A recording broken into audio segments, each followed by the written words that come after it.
A leaky roof and a stormy night. Rain hammered against the corrugated iron roof, each drop a tiny drumbeat of despair against Leo's fraying nerves. He shifted on the precarious ladder, the wind threatening to yank him off like a loose shingle. Tar paper, a rusty trowel, and a bucket of sealant were his only weapons against the deluge. Every patch he slapped down seemed to spring another leak somewhere else. "Careful, Dad." Lily's voice, thin but sharp, cut through the wind's howl. She stood at the base of the ladder, her face pale in the flickering light spilling from the doorway. "It's getting worse." He gave her a weary thumbs up, knowing she couldn't really see it. He cursed under his breath. He'd been putting this off for weeks, juggling odd jobs and trying to stretch every dollar. Roofing repairs were expensive, and right now, expensive was a luxury they couldn't afford. The twins needed new shoes. Lily always needed something, books, mostly, and he hated denying her. She was too bright to be stuck in this rut. "Almost got it," he yelled down, but the lie tasted like ash in his mouth. He didn't have it. He was losing. Lily didn't reply, but he knew she didn't believe him. She was too smart for her own good sometimes.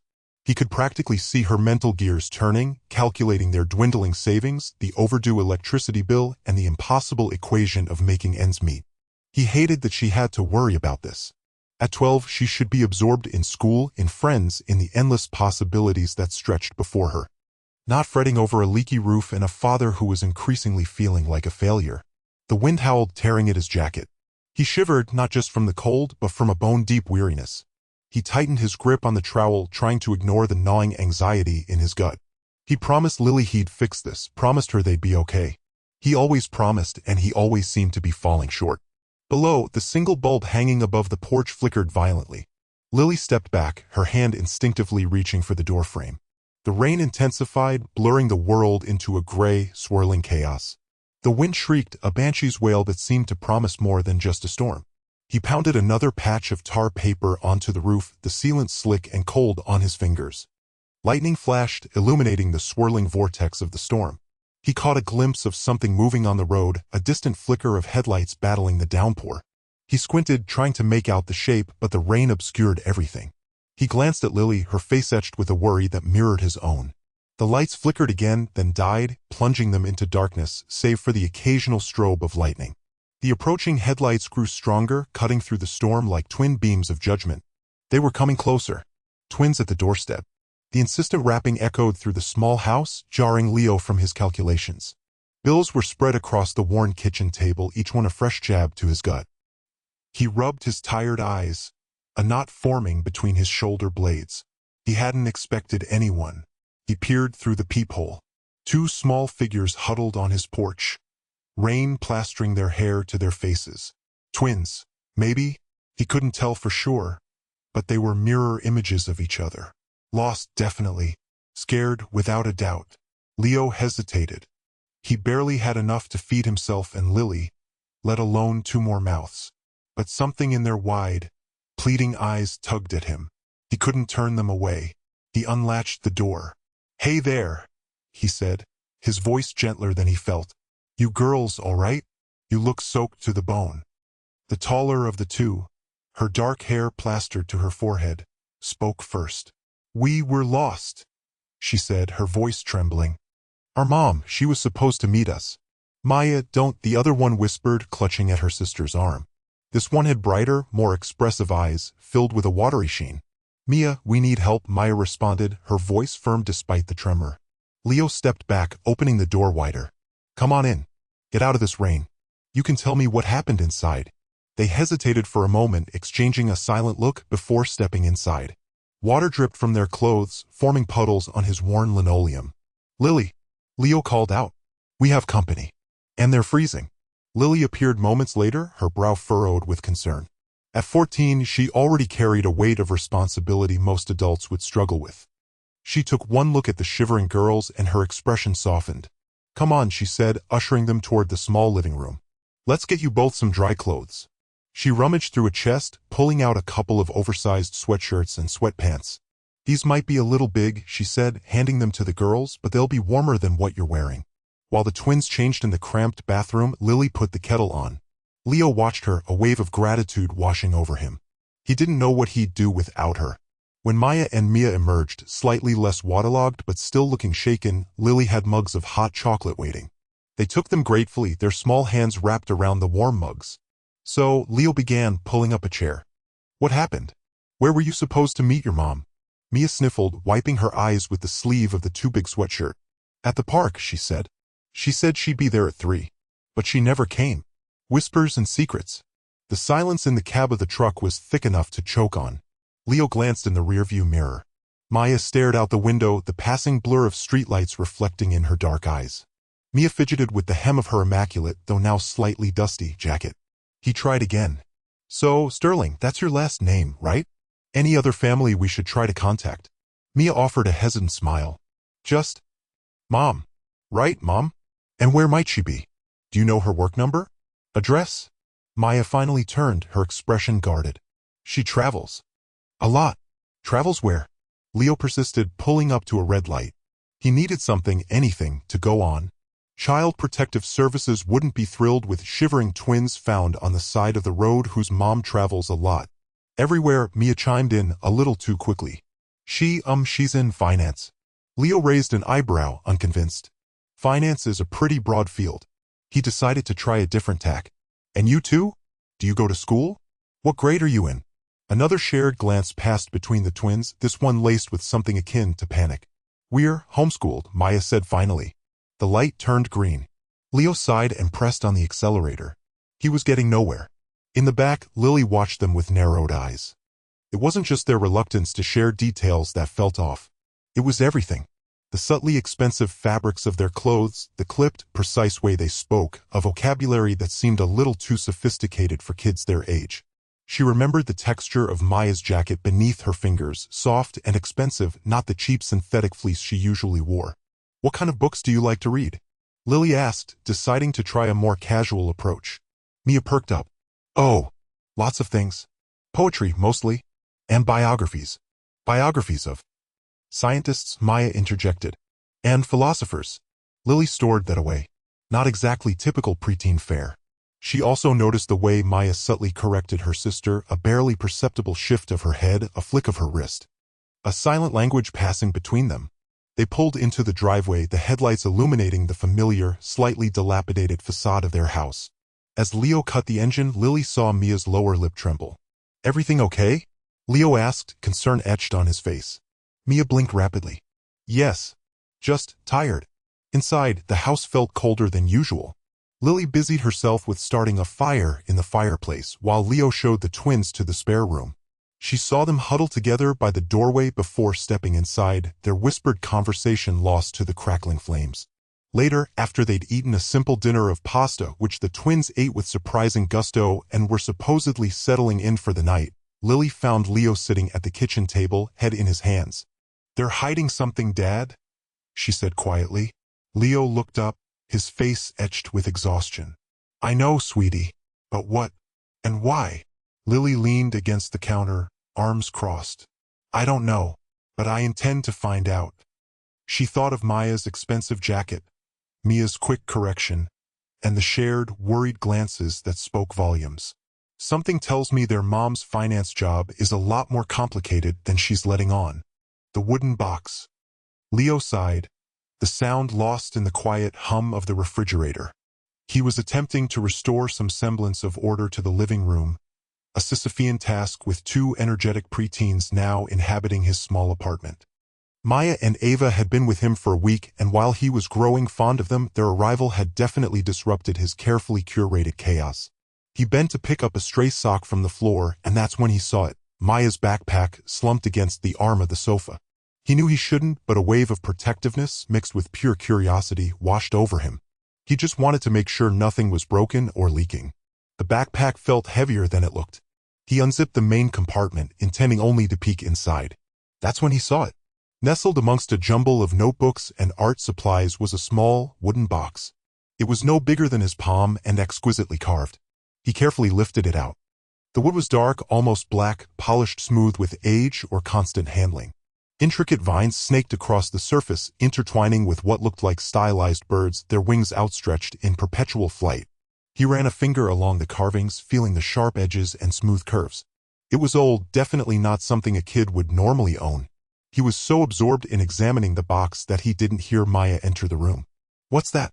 Her voice was quiet, but he heard the edge in it. Leo looked up, startled. Maya stood frozen in the doorway, her eyes wide and fixed on the box in his hand. Her usual composed demeanor had vanished, replaced by an unmistakable look of anxiety. Ava wasn't with her. Just tidying up, he said, trying to sound casual. I found this in your backpack. It's beautiful. What is it? Maya hesitated, her gaze darting from the box to Leo's face, then back again. She wrung her hands together, a nervous habit he hadn't seen before. It's nothing. Just a box. It's more than just a box, Maya. Look at the detail. Where did you get it? He turned the box over in his hands, the carvings catching the light from the window. He noticed a tiny, almost invisible clasp and resisted the urge to open it. She took a step closer, her voice barely above a whisper. Can I have it back, please? Leo held his ground, his brow furrowed. I just want to know what it is. Is it important? Should I not have touched it? Her eyes flickered with something he couldn't quite decipher, fear, perhaps, or maybe just deep concern. It was my mother's, she said finally, her voice strained. She gave it to me. It's private. He felt a pang of guilt. He hadn't meant to pry, but something about the box and Maya's reaction felt significant. He held out the box to her. I'm sorry, Maya. I didn't mean to upset you. It's beautiful. Just be careful with it, okay? She snatched the box from his hand, clutching it tightly to her chest. Thank you, she mumbled, and quickly retreated from the room, disappearing down the hallway. Leo watched her go, a knot forming in his stomach. The air in the room suddenly felt heavy, charged with unspoken secrets. He had a feeling the wooden box was more than just a childhood memento. It was a piece of the puzzle, and he was no closer to solving it. The missing billionaire. Lily's brow furrowed as the news anchor's voice filled the small kitchen. Ava Sterling, founder and CEO of CryptoBloom, has been missing for 3 days. Police are investigating. A picture of Ava flashed on the screen. A striking woman with sharp cheekbones, intelligent eyes, and a cascade of auburn hair. Leo, halfway through buttering toast, paused, his gaze drawn to the television. He hadn't paid much attention to the morning news lately, too focused on getting the twins to school and scrambling to meet his own deadlines. Lily muted the TV. Strange, huh? Very, Leo agreed, turning back to the toast. Big name like that, disappearing? He trailed off, trying to recall where he'd heard the name CryptoBloom before. It was everywhere a few months ago, then faded from his immediate awareness. That evening, after the girls were asleep, Leo found himself staring at a picture of Mia and Maya. They were sitting side by side on the couch, engrossed in a cartoon, their faces lit by the flickering screen. He picked up the photo, turning it over in his hands. It wasn't just the auburn hair, which was common enough. It was the shape of their eyes, the set of their jaw, something in the very architecture of their faces. A nagging feeling began to bubble in his chest. He walked to his laptop and searched Ava Sterling Young. The results flooded the screen: magazine covers, tech conference panels, charity galas. He clicked on an older article, a profile piece from when CryptoBloom was first taking off. The accompanying photo showed a younger Ava, her features softer, less polished, but undeniably familiar. Leo stared, his heart pounding. The resemblance to the twins was uncanny. The rain lashed against the windows of the safe house. Ava paced, her phone pressed to her ear. I understand the risks, she said, her voice tight. But I can't just sit here and wait. The voice on the other end, gruff and insistent, argued for caution. She cut him off. They're my daughters, David. I have to do something. She hung up, her hand trembling. The threats had been escalating, becoming more specific. They knew about Maya and Mia. She had to get them out, get them somewhere safe, somewhere they wouldn't be used as leverage. She'd spent weeks crafting the plan, a complex web of false identities and hidden resources. The hardest part was knowing she couldn't be with them, at least not for a while. She looked at their sleeping faces on the monitor, two innocent souls caught in the crossfire of her ambition. Tears welled in her eyes. She whispered, I'm doing this for you. I promise I'll come back. The crypto key. Lily held the USB drive gingerly, turning it over in the dim light of the cabin. Its metallic casing was cold against her fingertips. It's a cold storage wallet, she announced, her voice hushed with a mixture of excitement and trepidation. Leo frowned, running a hand through his already disheveled hair. He hadn't slept properly since the twins had arrived, the weight of responsibility pressing down on him. What now? Lily plugged the drive into her laptop, the screen flickering to life. Think of it as a bank vault, but for cryptocurrency. It keeps the private keys offline, making it almost impossible to hack. Lines of code scrolled across the screen, a language Leo couldn't decipher but Lily seemed to understand fluently. Cryptocurrency? Leo repeated, the word sounding foreign on his tongue. He knew vaguely what it was, something about digital money and the internet, but it was a world away from his life of bills and budgets. Lily glanced up, her brow furrowed with concentration. Yeah, like Bitcoin or Ethereum.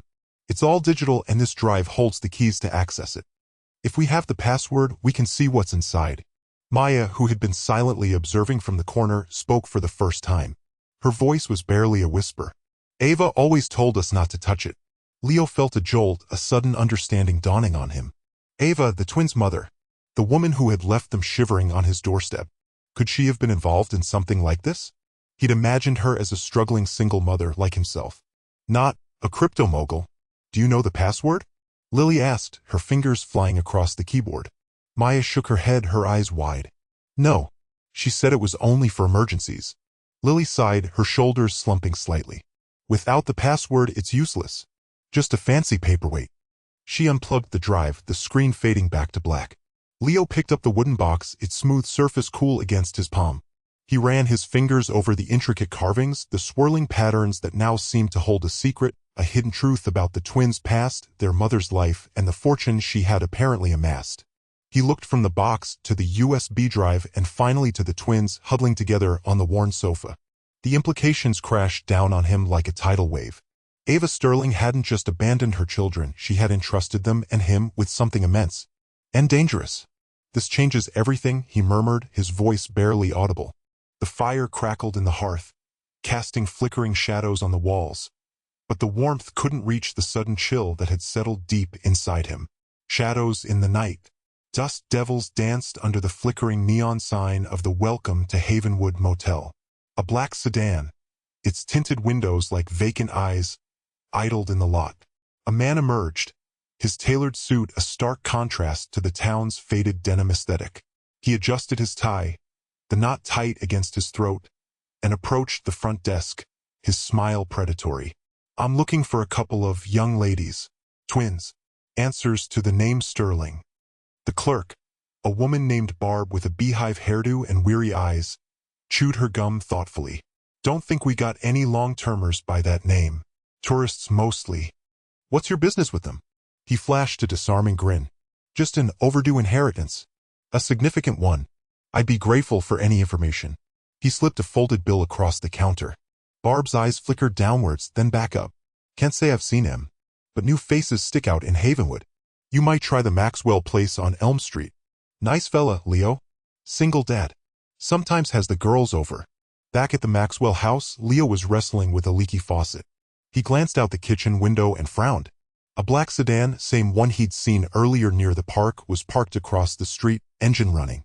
The tinted windows made it impossible to see inside. A shiver crawled down his spine. He hadn't told anyone about Maya and Mia staying with them. Not even Barb. Upstairs, Lily was hunched over her laptop, fingers flying across the keyboard. She'd managed to grab the license plate number of the suspicious vehicle while walking home from school and was running it through every database she could access. Bingo, she muttered, a grim satisfaction in her voice. Registered to a shell corporation in Delaware. Linked to Julian Thorne. Thorne. Leo's voice was tight as he entered the room, still holding the wrench. He knew that name. Ava had mentioned it, a shadowy figure from her business past. A man she feared. Lily projected the information onto the wall, photos, articles, snippets of leaked documents. Julian Thorne, a ruthless venture capitalist with a reputation for taking what he wanted, by any means necessary. He's Ava's former partner, Dad. The one she said was dangerous. Maya and Mia stood in the doorway, their faces pale. Mia clutched her sister's hand. He's looking for us, isn't he? Maya whispered, her voice barely audible. Leo knelt, his hands on their shoulders. He's not getting to you. I promise. But even as he spoke, a knot of dread tightened in his stomach. He was just a plumber, a single dad. What could he possibly do against a man like Julian Thorne? Outside, in the black sedan, Julian Thorne watched the house. He made a call. There. Maxwell's place. I want eyes on them 24/7. And make sure those kids don't leave town. The shadows deepened, swallowing Havenwood in their embrace, protecting the twins. Leo's breath hitched as he peered through the grimy window of the abandoned laundromat. He's still out there, he muttered, more to himself than the girls huddled behind him. Rain lashed against the glass, blurring the already dim streetlights into hazy halos. How long do you think he'll keep looking? Mia asked, her voice barely a whisper. She clutched a worn teddy bear, its button eyes staring blankly ahead. Maya, ever the pragmatist, added, he wants what Mom left us. He won't give up easily. Lily, perched on an overturned laundry basket, her fingers flying across her phone, looked up. I've set up a few distractions. Fake security alerts at his office, a bogus tip-off about a secret meeting across town. Hopefully it'll buy us some time. Leo managed a weak smile. You're a lifesaver, Lily. He checked the makeshift barricade he'd built against the door, a rusty washing machine and a pile of damp towels. Pathetic, but it was something. The scent of old detergent and mildew filled the air, heavy and suffocating. Suddenly, a beam of light sliced through the rain-streaked window. Headlights. They all froze. Back room, now. Leo urged, pushing them toward a dark doorway at the rear of the laundromat. He grabbed a heavy wrench from the toolbox, his heart hammering against his ribs. Lily was already halfway there, guiding the twins. Quick, quick! The front door rattled. Leo braced himself, wrench raised. But instead of bursting open, the rattling stopped. A moment of silence stretched, thick with anticipation. Then, the sound of splintering wood from the back. He'd anticipated the front, but not the boarded-up back entrance. He's flanking us. Lily hissed. Leo cursed under his breath. Lily, take the girls. There's a service exit behind the dryers. I'll hold him off. No way, Leo. We stick together, Lily protested, her eyes flashing. Lily, please. I can handle this. Just get them safe. He saw the stubborn set of her jaw mirroring her mother's determination. He softened his voice. I need you to be strong for them. I'll be right behind you. With a reluctant nod, Lily grabbed Mia's hand, Maya close behind. They vanished behind the row of humming, obsolete dryers. Leo took a deep breath and waited. The back door crashed open. A silhouette filled the doorway, rain glistening on his slicked back hair. Hello, Leo, the man's voice was smooth, menacing.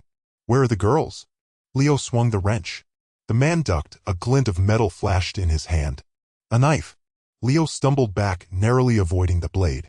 He kicked out, catching the man off balance. He needed to buy them more time. Meanwhile, Lily navigated the twins through the maze of rusting machinery. They reached the service exit, a narrow metal door. As Lily fumbled with the lock, Mia gasped. He's coming. Through the grimy window of the exit door, they saw the man, shoving Leo aside, heading their way. Lily finally wrenched the door open and shoved the twins out into the alley. Run, she screamed just as the man reached them. He lunged for Mia, grabbing her teddy bear. Maya surprisingly reacted instantly. She kicked out, catching him in the shin. He roared in pain, releasing the bear. Lily didn't hesitate. She grabbed both twins' hands and sprinted down the alley, the rain washing away their fear, at least for now. They had to find somewhere new, somewhere safer. Leo would find them. He had to. Reunion and reward. The battered pickup truck rattled to a halt, kicking up dust that momentarily obscured the morning sun. Leo shielded his eyes, a knot tightening in his stomach.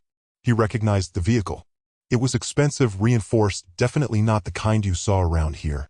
Ava Sterling emerged, a figure sculpted from sharp angles and quiet power. She wore jeans and a simple t-shirt, but the air around her crackled with an intensity that made Leo instinctively step back. Maya, ever vigilant, gripped Mia's hand, her gaze fixed on Ava. Mia, her eyes wide, mirrored her sister's apprehension. He's gone, Leo said, his voice rough. Left yesterday. Took off when he realized. He trailed off, the words catching in his throat. Ava nodded slowly, her expression unreadable. She turned her attention to the girls. Maya, Mia, her voice, though soft, carried across the yard. Maya hesitated, then tugged Mia forward. They moved as one, two halves of a whole, cautiously approaching something unknown. As they drew closer, Ava's composure seemed to crack. Her eyes softened, a flicker of vulnerability crossing her face. My girls, she whispered, dropping to her knees. The twins surged forward, colliding with her in a flurry of limbs and choked sobs. Leo watched, a lump forming in his throat. Mia clung to Ava, burying her face in her mother's shoulder, while Maya, ever the protector, stood slightly apart, her arms wrapped tightly around both of them. It was a reunion years overdue, a mending of a fractured family. After a long, silent moment, Ava stood, her arm around Mia. Maya remained close, never breaking contact. She turned to Leo, her gaze direct and unwavering. Thank you, Leo, for everything. I did what anyone would have done, Leo mumbled, shuffling his feet. Ava shook her head. Not everyone would have. You risked your own safety, your own well-being for my daughters. That kind of selflessness is rare. She paused, then pulled a small, sleek device from her pocket. She tapped it a few times. I know things have been difficult for you, with Lily and... She trailed off again, her gaze sweeping over the dilapidated house. Consider this a small token of my gratitude. Leo's phone buzzed. He pulled it out, his jaw dropping as he stared at the screen. The numbers swam before his eyes. It was more money than he'd ever seen in his life.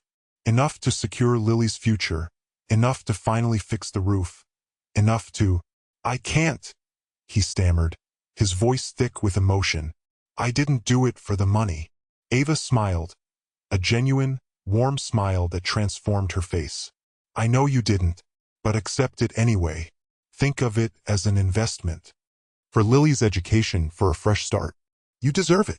She looked at Lily, who stood quietly beside Leo. And Lily, she said, her voice softening, thank you for looking after your dad. You're a very special young woman. Lily offered a shy smile in return. Ava took her daughter's hands. We have a lot to talk about, she said, her voice firm. But for now, goodbye, Leo. Goodbye, Lily.